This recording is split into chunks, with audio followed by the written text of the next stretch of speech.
Hello students, today we are going to discuss about periodic trends in properties of elements. This is unit 3rd, that is classification of elements and periodicity in properties of class 11th, and this is module 3rd.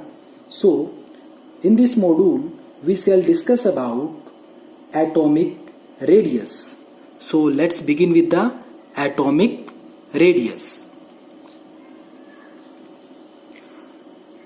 Atomic radius, it is the distance from the center of nucleus to the outermost cell containing the electron. Again I am repeating, atomic radius, it is the distance from the center of nucleus to the outermost cell containing electron. Say for example, if we assume atom to be spherical, the atomic size is given by the radius of sphere and is called atomic radius. Say for example, if I consider this is our outermost cell and this is our nucleus, right? So the distance from the center of nucleus to the outermost cell, that will represent the atomic radius, right? Here electron is present, right? So the distance from the center of nucleus, this is our center of nucleus, right, to the outermost cell, this is our outermost cell that containing electron. So that distance is called atomic radius. But it is quite difficult to find out the atomic radius. Reason being, the size of the atom, that is approximately the size of the atom that is approximately equal to 1.2 angstrom, right? And this 1 angstrom, we can write it like this: 1.2 into 10 raised to power minus 10 meter, because 1 angstrom is equal to 10 raised to power minus 10 meter. This is the relation we have, right? So 1.2, it is approximately, if we take the rough value of this round figure, it is approximately equal to 1, right? 1 can write 1 into 10 raised to power minus 10 meter, right? Or simply we can write 10 raised to power minus 10 meter, which is very, very, very small. So it is very difficult to determine the atomic, the size of an atom, right? So if we consider one more thing, that according to the probability picture of electrons, an atom does not have well-defined boundary. We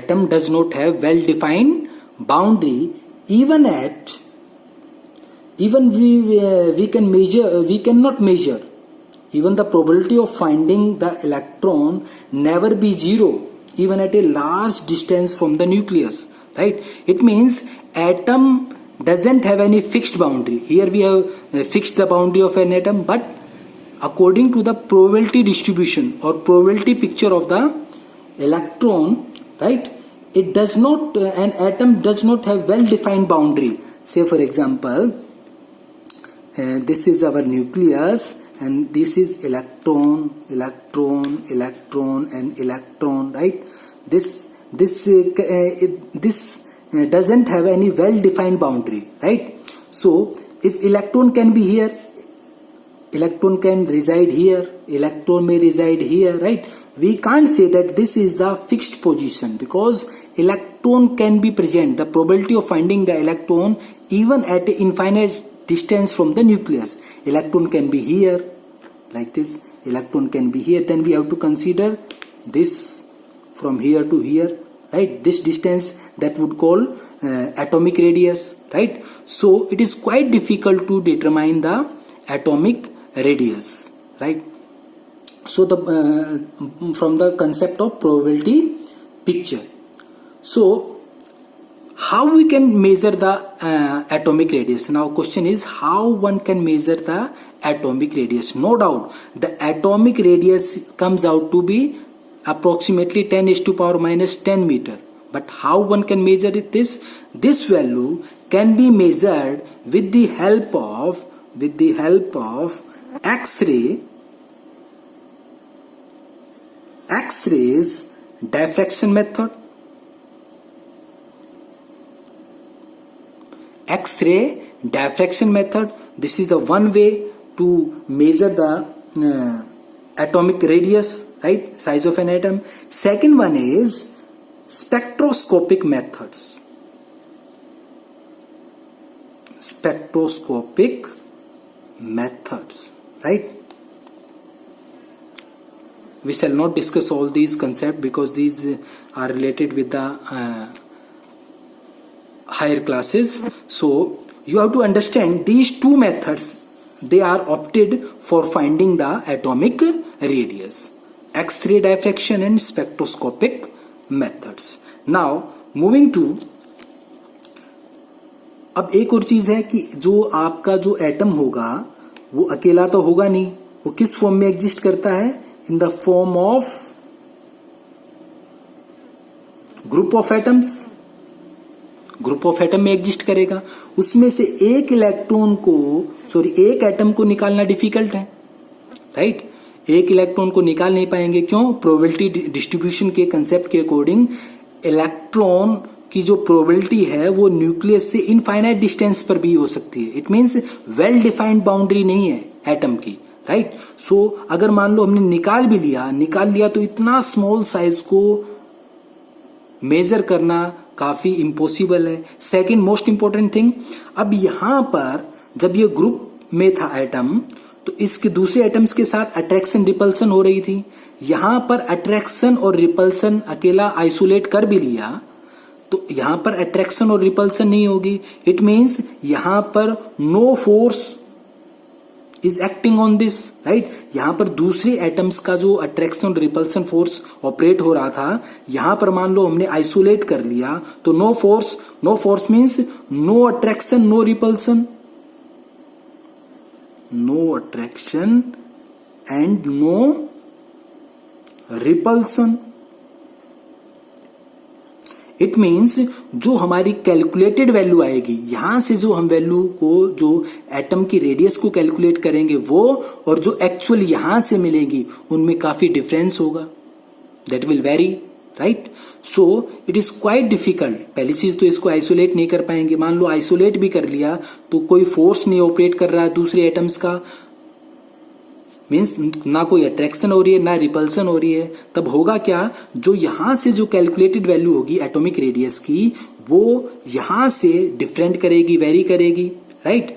सो इसको हम फिर किस तरह से calculate करेंगे? How one can calculate the atomic radius? तो उसको calculate करने के लिए हमें इसको ग्रुप में ही रखना होगा क्योंकि तभी हमारे पास एग्जैक्ट वैल्यू आएगी. और ये एग्जैक्ट वैल्यू हमने किससे मेजर करते हैं? We can measure with the help of these two method. These are the methods for measuring what? Atomic radius. X ray diffraction method and spectroscopic methods. अब एटॉमिक रेडियस को किस तरह से मेजर करेंगे वो देखते हैं. Now this covalent radius. अब कोवेलेंट रेडियस क्या है? It is the 1/2 of the internuclear distance. 1/2 of the internuclear distance between the covalently bonded identical atoms. Means जैसा उनके बीच में बॉन्ड होगा, दो एटम्स के बीच में जो बॉन्ड होगा, अभी बताया था ये किस तरह से होंगे? एक दूसरे से ग्रुप में होंगे तो अटैच होंगे, राइट? इनके बीच में अट्रैक्शन रिपल्सन होगा तो यहां पर इनके बीच में बॉन्ड होगा, राइट? तो वही बात है, इनके बीच में अगर कोवेलेंट बॉन्ड है तो हम कौन सी रेडियस बोलेंगे उसको? Will call it covalent radius. Means on the basis of the bond which is exist in between two atoms that we have given the name covalent radius according the depending upon the type of bond. So covalent radius is what? it is the 1/2 of the internuclear distance. Now what is the internuclear distance? Internuclear distance, it is the distance between the nearest, or you can say distance between the adjacent or neighboring atoms from their centers. Means it is the distance between the centers of two neighboring atoms. It is the distance between the center of two neighboring atoms or two adjacent atoms. उनको हम बोलेंगे क्या? Internuclear distance. उसको किस तरह से calculate करेंगे?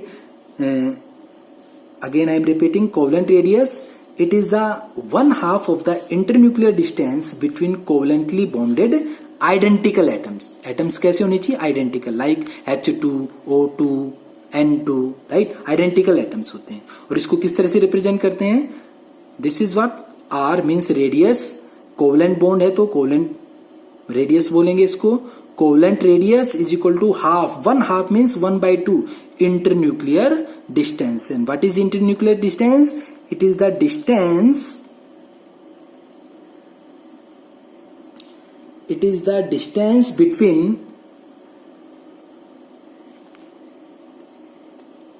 centers of two neighboring atoms. Between two neighboring atoms. अब इस चीज को किस तरह से अंडरस्टैंड करेंगे? से फॉर एग्जांपल हमारे पास H2 मॉलिक्यूल है. H2 है, किस फॉर्म में एग्जिस्ट करेगा? It can exist in the form, एक हाइड्रोजन है, ये दूसरा हाइड्रोजन है, एक इलेक्ट्रॉन इसका, इस हाइड्रोजन का, दूसरा इलेक्ट्रॉन इसका. आपको पता है हाइड्रोजन में इलेक्ट्रॉन कितने होते हैं? 1, राइट. ये इन दोनों को इक्वल शेयरिंग हुई, उसको कोवेलेंट बॉन्ड बना, तो one can write like this. अब इसके अंदर होगा क्या? Suppose this is our first hydrogen atom, right. उसका एक इलेक्ट्रॉन ये हो गया. दूसरा हमारे इसके अंदर प्रोटॉन कितना है? 1, राइट. दूसरा हमारे पास है दूसरा हाइड्रोजन एटम, उसके पास भी 1 प्रोटॉन है न्यूक्लियस के अंदर, राइट. उसका इलेक्ट्रॉन सपोज ये हो गया हमारे पास, दिस इज, ये इलेक्ट्रॉन इस हाइड्रोजन एटम का है, this is hydrogen, this is hydrogen. अब 2 इलेक्ट्रॉन्स है, राइट. इनके जो सेंटर हैं यहां से दिस, और इसके यहां से जो डिस्टेंस है, right, the distance, internuclear distance, the distance between the centre of 2 neighbouring atoms, right. इनके बीच के डिस्टेंस को बोलेंगे क्या? This is called internuclear distance, right. Internuclear distance होगा. अब what we have to calculate? We have to find out the covalent radius, and covalent radius is what? R covalent is equal to half of the, because हमें क्या निकालना है? Atomic radius. It is the distance from the centre of nucleus to the outermost shell. ये outermost shell इसकी है, तो यहां से हमने कैलकुलेट कर लिया क्या? Distance between the centre of nucleus to the outermost shell, right. ये इंटरन्यूक्लियर डिस्टेंस का हाफ कर देंगे तो ये वैल्यू हमारी निकल आ जाएगी. तो ये यहां पर it has been observed that internuclear distance from the, we have observed from the X-ray diffraction method that the internuclear distance of hydrogen atom is 74 picometer. 74 picometre होगा. तो इसका जो हमारे पास निकल के आएगी कोवेलेंट रेडियस R कोवेलेंट, वो कितनी हो जाएगी? 1/2 of 74 picometer, because internuclear distance is 74. So this comes out to be 37 picometre. तो कोवेलेंट रेडियस हमारी कितनी आ गई? 70 picometre. Now what is this picometre? As we know 1 angstrom is equal to what? 10⁻⁻10 meter, right? This is the relationship. And 1 picometer, this is 1 picometer is equal to 10⁻⁻12 meter. This is the relationship we have for angstrom and for picometer, right? So next moving to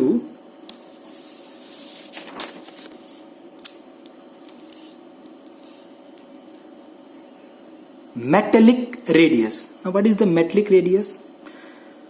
metallic radius नाम से पता लग रहा है इसके अंदर कौन सा बॉन्ड बनेगा, मेटल मेटल के बीच में बॉन्ड बनेगा, और मेटल के बीच में जैसे कॉपर है, राइट, गोल्ड है, एल्यूमिनियम, इनके बीच में किस तरह का बॉन्ड होता है, मेटेलिक बॉन्ड. तो मेटेलिक रेडियस बोलेंगे उसको, right. It is the 1/2 of the internuclear distance between two adjacent means neighbouring metal atoms bonded with metallic bond.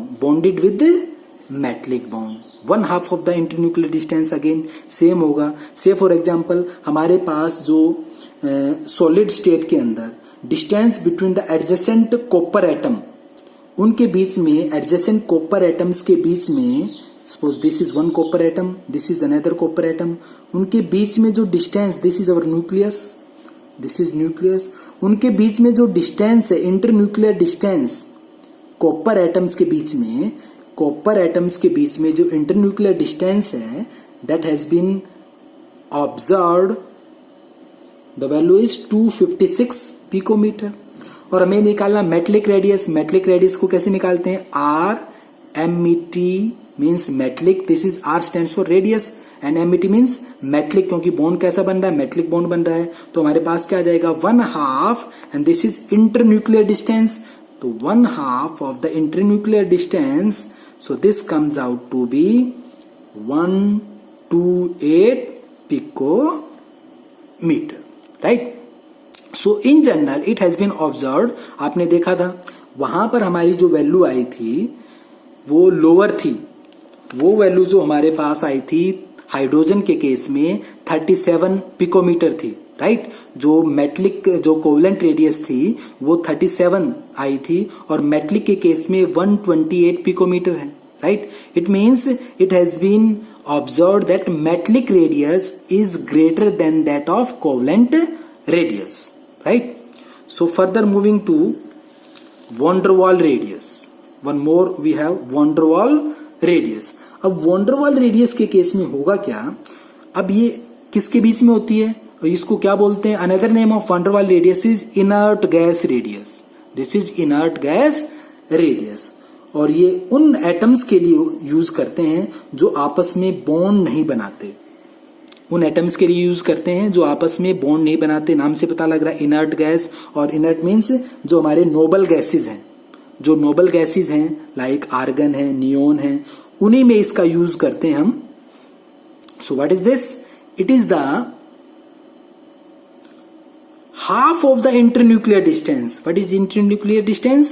It is the distance between the center of the two neighboring atoms, right. It is the 1/2 of the internuclear distance between two identical non-bonded atoms, right, of adjacent molecules, right. ऊपर अगर कोई हमें कहे कि neon है, neon की आप atomic radius निकालो, तो हम ऊपर वाले मेथड से, लाइक जो हमने मेटलिक रेडियस है और कोवेलेंट रेडियस निकाली, उस मेथड से हम इसको नहीं निकाल सकते, राइट. उस मेथड से हम नहीं निकाल सकते. क्यों नहीं निकाल सकते, because it can not form Ne2 exist नहीं करता. ये स्टेबल इलेक्ट्रॉनिक कॉन्फ़िगरेशन होता है नियोन का, राइट. ये आपस में बॉन्ड नहीं बनाते. सो Ne की जो Ne2 नहीं बनाएगा, तो फिर हम नियोन की या दूसरा आर्गन की किस तरह से हम वॉन डर वाल रेडियस, इसको बोलते हैं वॉन डर वाल रेडियस, उसको किस तरह से कैलकुलेट करेंगे. अब इसको कैलकुलेट करने के लिए क्या करना पड़ेगा, हमें सॉलिड स्टेट कंसीडर करना पड़ेगा. इन solid state weak van der Waals forces exist, like ये हमारे पास सपोज आर्गन है, राइट. ये फर्स्ट आर्गन है, this is another argon solid state में, राइट. बॉन्ड नहीं बनाएंगे ये, लेकिन पास होंगे. तो इनके बीच में दिस इज न्यूक्लियस पे कौन सा charge, positive, and this is our right electron, negative charge. This is positive nucleus, this is negative, right. ये हमारे पास आर्गन है, दिस इज अनदर आर्गन. अब इनके बीच में देखो क्या होगा, नेगेटिव पॉजिटिव इलेक्ट्रॉन और न्यूक्लियस के बीच में क्या होगा, अट्रैक्शन होगा, राइट, अट्रैक्शन होगा। तो इसके बीच में ये क्या बनाएंगे, अटैच होंगे एक दूसरे से, और ये अटैचमेंट कैसी होगी, this is in solid state, किसमें, this is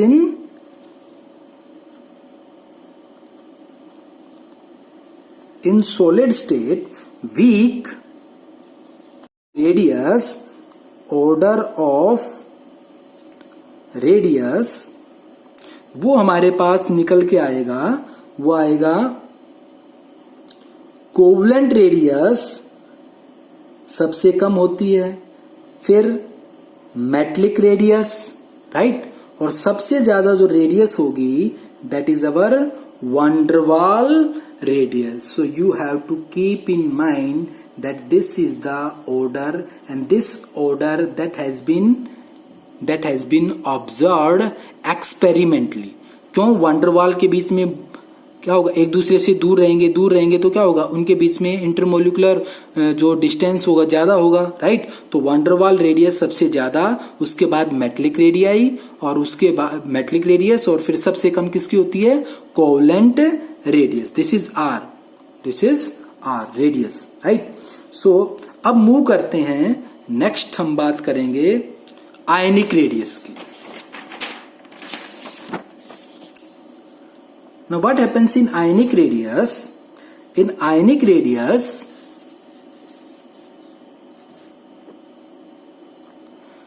the distance from the center of nucleus to the outermost point up to which any ion can exert its effect. Again I am repeating, it is the distance from the center of the nucleus to the outermost point up to which any ion can exert its effect. Say for example, हमारे पास ये small size है, small size जो हमारे पास atom है, इसको हम बोलते हैं क्या, cation. This is our cation. और जो बिगर है, this is anion. This is an ion. This is anion, right. So यहां से हम देखेंगे इन दोनों के सेंटर के बीच में this distance is called inter nuclear distance. This is inter nuclear distance, right. अब आप देख पा रहे हैं कि हमारे पास जो ये रेडियस आएगी, दिस रेडियस, ये क्योंकि कैटायन है, यहां से इसके सेंटर से लेकर आउटरमोस्ट जो इलेक्ट्रॉन प्रेजेंट है लास्ट सेल के अंदर, this distance, right.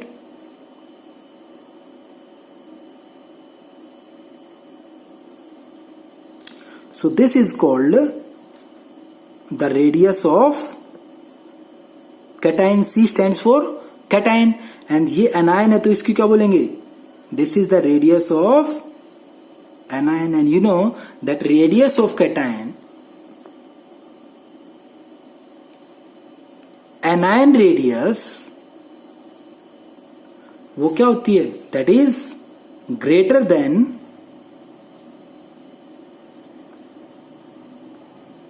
Cation radius.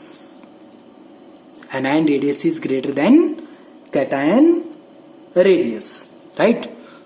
So students, what we have learned in this, we have learned about atomic radius. In atomic radius, we have discussed that the order of radius, that is the van der Waals radius that has been observed in case of the inert gases, that is very, very greater than that of the metallic radius, and at last the lowest radius that has been observed in case of the covalent bonded atoms, right. So you have to watch carefully this video and understand the concept behind this. Thanks for watching this video. Have a nice day. Thank you.